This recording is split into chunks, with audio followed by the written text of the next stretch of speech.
So you are a very well-known horse trainer, one of the stars in your field, but it wasn't always like that. What made you get into your love of horses and working with them in such a way that really is unique? I'm the youngest of 5 boys. We were all born in Victoria in a little place called East Burwood, and it was right on the edge of the city. My dad was a wonderful Australian rules footballer and lived a very much city life. When I was born as a 1-year-old and there was 5 of us boys, Mum and Dad said we don't want these children to grow up in the city, so we want to take them to the bush. And thank you so much to them, because I would have made a very ordinary footballer and an unhappy lad in the city. You know, right from as long as I can remember, we've been around 50 head of horses, and my father said to us as little boys, I don't care what you do with your ponies, as long as you don't hurt them and you don't hurt yourself, and as long as you have a good time and you always try your best. It was a mantra from Dad that you just to be the very best that you could be. Both Mum and Dad always wanted that for us kids. So we had a guest riding place that it was our job when we left school as 15-year-olds. We left school to go and take rides at the homestead, and right from a young boy, all I ever wanted to be was a horseman, because when I was around my brothers, I mean, they were so good at everything. They were good at football, they were good at comfortable talking to girls, they had a sense of humour, and I was just this shy little boy that wore glasses from the time he was 5 and felt insignificant, and not because of the way people tried to make me feel, just how I felt. But when I was around horses, I felt like somebody. They looked at me as though I was important. They looked at me the way people look at me now after 30 years of trying to prove myself. And now people look at me the way my horses always did. And so for many years, they gave to me the things that I needed, the honesty, the humility, the belief. Now I give back to them worldwide. Now, when did you realize there's horsemen, as you say, and horse trainers? When did you realize you had something special with the animals, that you could connect with them and do things with them that really few people are able to do? I never really knew until I started going to shows. To me, I'd watch them in the paddock, and because Dad said I don't care what you do with them, I was riding them bridleless and saddleless on their first ride, because I thought that if they really wanted to do it, I mean, they do everything in the paddock without anyone telling them. So I looked at them and I said, I think you're perfect already. All I want you to do is to give that over to me. I used to want to be in a traditional horse world. I'd see other people do what's called camp drafts in Australia, which is like a working cow horse event in America and Canada. And I feel bad for saying it now, but I wish that I grew up in that family and that I was riding the breeding of horses that they were riding, because we were riding thoroughbred, cross Brumby, cross Arab, horses with no real breeding, and yet I didn't have any real breeding for it either. I mean, my father was a footballer, my mother was a nurse, but I said to the horses, all I want is your very best from you, and I'll give that to you to get that in return. And now I look at those people that grew up in the traditional world, and they're kind of put in a box, and I've never said to my horses, be in that box. I've said, all I want is your best. You tell me what you're great at, and I will let you shine to the world. And how do you communicate to them? Obviously, it's man to animal. It's easy to tell someone I want your best. How does a horse know that? Yeah, but the horse is looking for you to stop asking. Horses want quiet. They want things to go still. Now with humans, we hunt noise, we hunt lights, we hunt music. Horses don't want that. They want things to be quiet. So I say to them, when you're doing exactly what I need you to do, I'll go completely still. And it's that stillness that they want. It's being in the stall and resting that they're looking for. So I say to them, if you give me everything that I need from you, I'll take care of you forevermore. These 5 horses here will never go hungry, or the 30 horses I have worldwide will never go hungry. They'll never have to fear ever again. And I put them in situations where they can believe in humans, because in the beginning it's totally foreign for them to give to anything that looks like a predator, to give their physical body over to us through rein cues and leg cues. I mean, you push on a horse, he pushes back. You pull on him, he pulls back.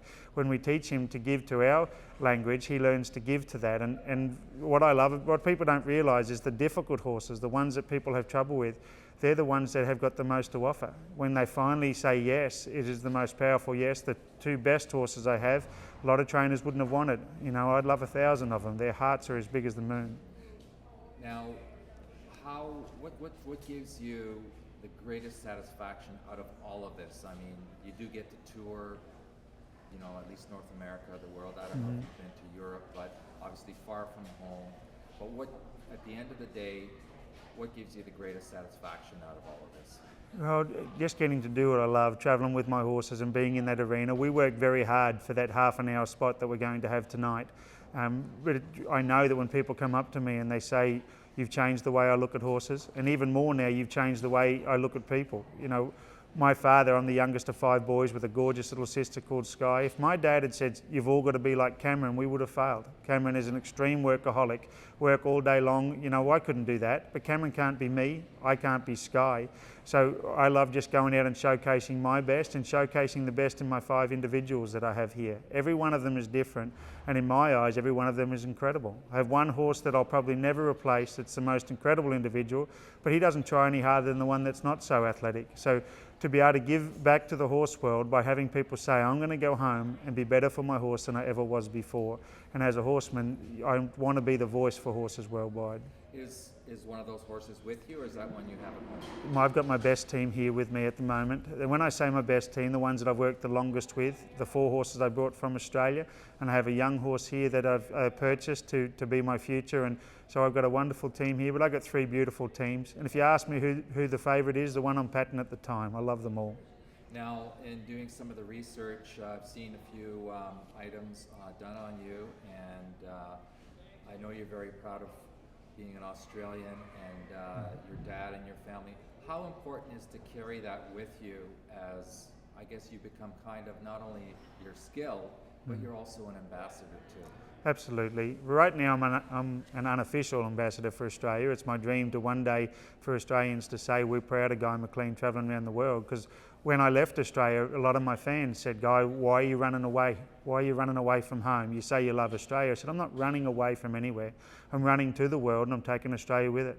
I've been here for 4 years. I've been over in America for 4 years. I wear the same clothes I wore when I left. I wear a hobble belt, which is traditional to Australia. I ride my Australian stock horses. The ones I purchase look like Australian stock horses.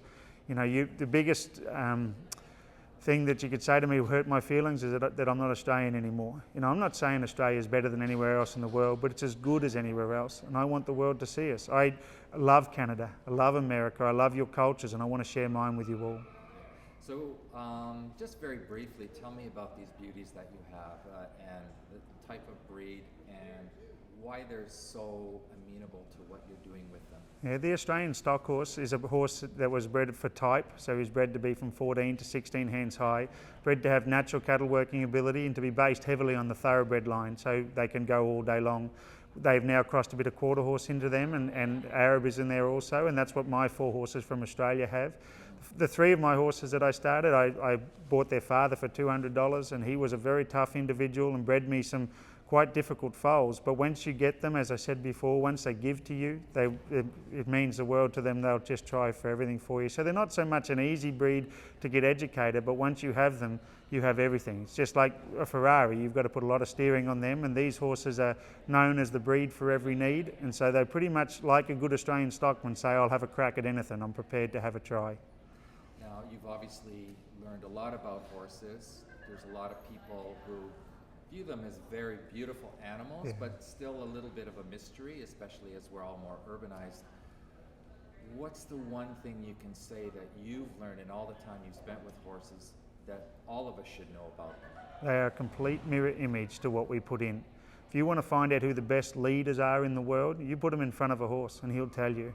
As I become more famous, people come up to me shaking and crying, can't believe that they're meeting me for the very first time because I built a reputation. A horse says to me, I don't care what you did yesterday. I don't care what you did 10 years ago. I will treat you in this moment as you treat me. Horses are looking for a leader, and they'll soon tell you if you have the qualities or not. So I say to people, you know, they come up and say, I've got a crazy horse, or my horse is dumb, or my horse is bad. I say, you are putting that into him and he is reflecting that. I say the only problem with the horse is the person leading him or riding him. So I'll tell you that every one of my horses are amazing. When I tell you they're amazing, when I tell you that they've got incredible ability, they rise up to that. You know, if you beat someone down and say he's no good, why would he climb up the ladder to prove you wrong? Horses don't have an ego. They're humble and wonderful creatures, but they view us differently to how we view them. We view them and we see ribbons, we see stature, we see money for sale. They see us and they say, all I need to do is stay alive. They don't think about next year or next week. They think about in this moment. And horses make you live in the moment with them. And the gifts they've given me have been immense. And I just want to show people that whether it's horses or any individual in our lives, we need to say, what can we do to benefit your life? Because if I can benefit you, you're going to want to do things for me. So my horses go out there and say, let's perform just as good as we did last night, and Dad will spend another 6 hours taking care of us tomorrow. Do you ever think that, obviously you've been around horses a lot, but what if you weren't doing this, like what you would have missed out on? I can't imagine. I'd think that I would have been in trouble. I think I probably would have had emotional issues. You know, I still talk to them every day, and I used to think that people who talk to horses were crazy. Then I realised it's okay to do that because people love you for it. Yeah. So I think that without them, I'd have a big hole in my heart. I mean, I've had relationships fall by the wayside in my life that were only filled with the horses. So I know of other horsemen have been asked when they do interviews and they've been, what would you do if you're not a horseman? I can't imagine it. I don't want to imagine it. I sincerely feel I was put on this world to be with the horses, and I don't even want to think about my life without them. 2 more questions, Guy. Now, talk about one of the things you're going to go do tonight with your horse, like because we'll be using your words to describe what you're doing in the show ring. Yeah. So what is one, just very quickly take us through one of your drills. No worries. Yeah. When I work with a young horse and when I work with a crowd, I start off at a base and then I build. And the last thing that I do in the arena, the last thing I do with the horse is the first thing they'll remember next time. So the thing that I always leave the crowd with is when I take 4 horses and 1 man and I put them together in one complete showing of trust and mutual respect and caring. And I say that throughout my show I have shown you complete control over mental, emotional and physical. And that's when I lay one of my beautiful horses down. I side pass my other 3 over, and 4 horses take the space of the one where only 1 can stand. And they just prove to everybody and to me, and when I stand on their back and crack their whips, that we believe in each other so much that we can take the world on together. One last question. I understand you're a bit of a poet. Could you leave us with some words of poetry to describe anything that comes to mind from either your visit here or just something that's on your mind? Could you leave us with one of your poems? Well, I can leave you with one that I wrote about the connection that a man and horse have to make, and I've called it This Is War. Man and horse have many differences, yet they are drawn like moths to light. Once as 2, now 2 as 1. Such a wonder to delight. Many firsts have to occur before these gifts are given. The first encounter, something special, where the horse is instinct driven. To gaze into their eye first time is something to explore. There's fear and thoughts of doubt. Their look is saying, this is war. I will run till I am free. I will plunge and strive and fight. To give to pressure is to die, so I will struggle for my plight. I do not understand you, how my natural instincts burn. You want my trust, want my respect. These won't be given, must be earned. As a horseman, it's my mission to alleviate their fears, to prove I understand them from my craft of many years. So I teach them what is needed to keep them calm and safe, show them all I know of this scary world, show them how a champion behaves. And as these sessions grow and roll, I see a difference from before, though now within their eyes they still are saying, this is war. I see you different now before me. You have earned my true respect. I feel as though you have my back, so my actions now reflect. You have shown me I can trust you. Now our partnership's unfurled. I will follow you to battle, you and I, against the world. For I see you as a leader now, worthy of my follow. Today we'll share the sunset, live to fight one more tomorrow. Once as 2, now 2 as 1. Our mateship shining like the sun. Let the war of life begin, for now together we can win. Wow, that is a poem worthy of a champion. Thank you, sir. Thanks so much. Thank you so much, Guy. My pleasure. It's a pleasure to meet you. You too, Okay, mate. just hold that light for 1 second.